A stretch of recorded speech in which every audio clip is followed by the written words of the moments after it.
un tema muy delicado y no se pueden permitir estos actos. Son las 8 horas con 15 minutos, 8 horas con 15 minutos, y ahora tenemos al analista político Jorge León. Él nos hablará acerca de la coyuntura política, es decir, de lo que está pasando en la Asamblea Nacional y la Corte Constitucional. Doctor León, bienvenido a su espacio Voces y Opiniones. Diana Holguín está de este lado de la cabina.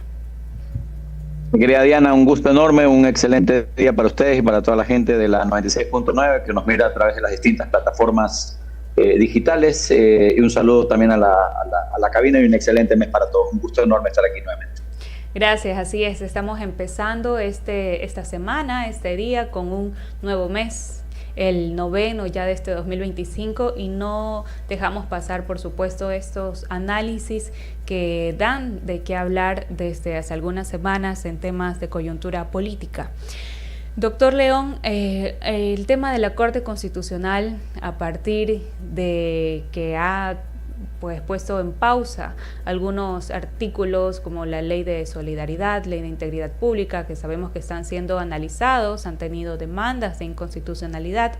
han puesto justamente a la Corte como protagonista en las últimas semanas respecto a sus funciones. El gobierno abiertamente había hecho ya una marcha en su contra, declarando de que pues lo que había dispuesto, que en este caso era la suspensión de algunos artículos, iban en contra a sus objetivos de luchar contra el crimen organizado.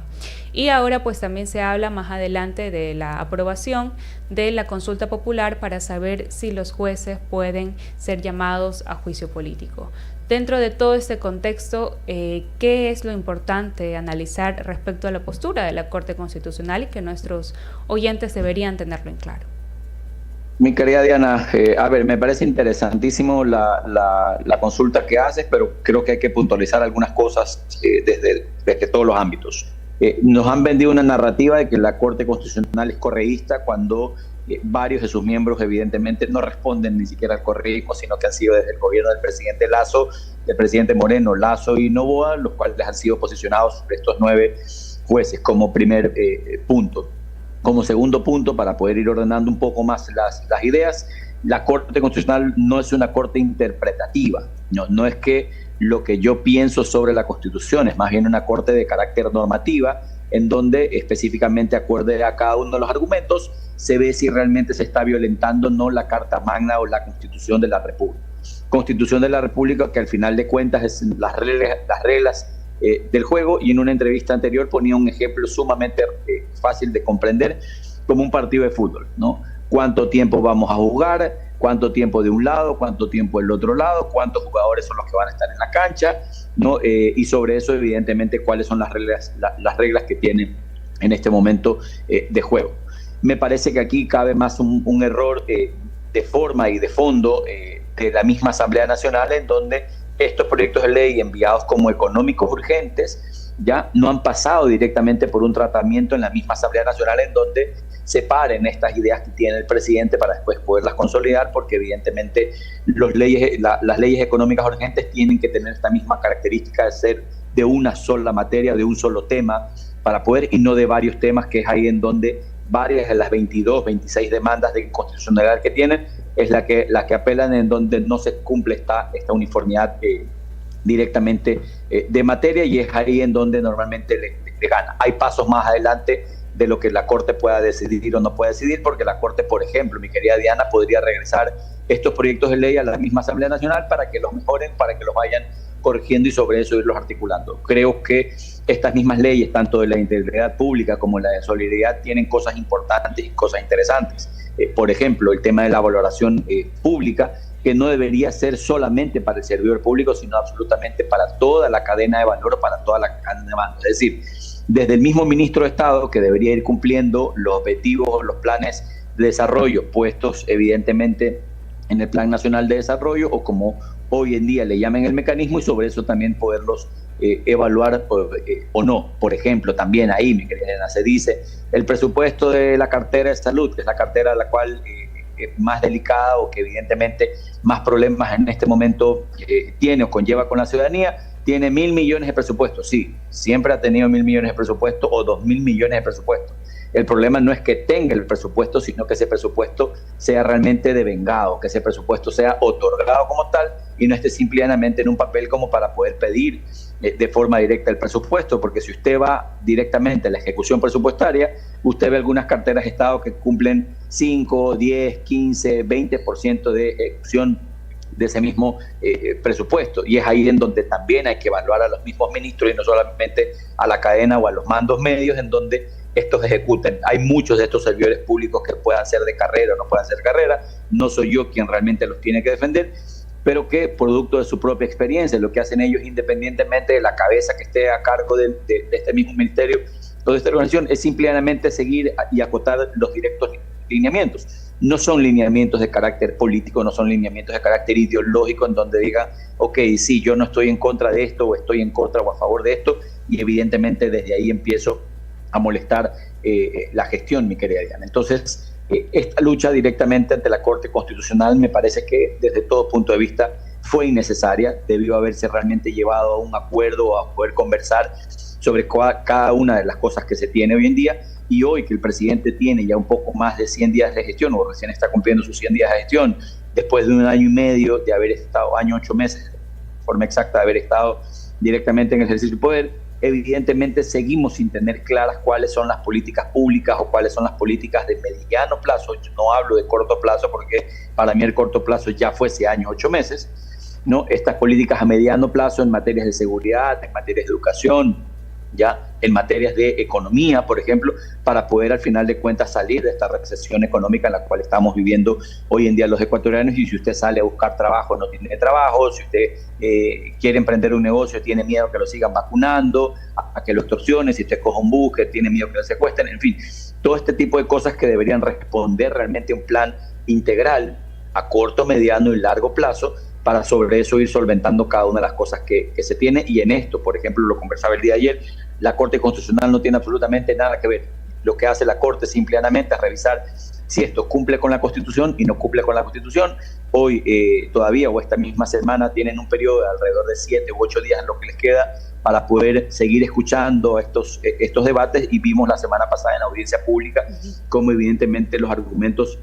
por parte del secretario jurídico de la presidencia y las demás personas carecieron de fortalecimiento, carecieron de realmente decir, por esta razón no estamos violando la Constitución y se está cumpliendo, sin medida o sin dejar de lado, mi querida Diana, de que evidentemente hay cosas en estos proyectos de ley que son necesarias en este momento implementarlas en el país. Sobre justamente eso, la manera en la cual se ha desarrollado estas leyes, estamos hablando de que han sido leyes en su mayoría urgentes, algunas hasta de carácter económico, donde se ha señalado este tema de la unidad de materia, que quizás no se ha cumplido. ¿Quedaría entonces como lecciones como tal a la misma Asamblea o al Ejecutivo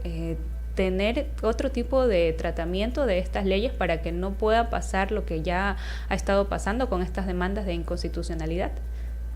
Sin duda alguna, mi querida Diana, sin duda alguna. Creo que el gobierno nacional debería aprovechar que hoy en día goza de una mayoría parlamentaria o goza de una mayoría legislativa en donde debería haber cohesión, debería haber realmente debate, independientemente de que estos proyectos, por ejemplo, que sí cabe señalarlos, han venido directamente desde el Ejecutivo y no más bien desde el Legislativo. Pero al pasar del Ejecutivo al Legislativo se debió haber hecho este tratamiento, haber revisado la ley orgánica de la función legislativa, ¿ya? Y sobre eso saber en dónde o a qué pertenece, a qué tema pertenece cada uno de estos temas, y sobre eso plantear directamente las propias reformas o directamente las propias leyes, aprovechando que ellos tienen en este momento una mayoría parlamentaria, no absoluta evidentemente, pero que sí les alcanza para poder pasar los votos y no tengan mañana estas trampas en la Corte Constitucional o no caigan en estas cosas de la Corte Constitucional en donde las medidas o los efectos quedan de carácter suspendido hasta que estos se corrijan. Creo que la Asamblea Nacional, en líneas generales, no solamente el oficialismo, sino también de la oposición,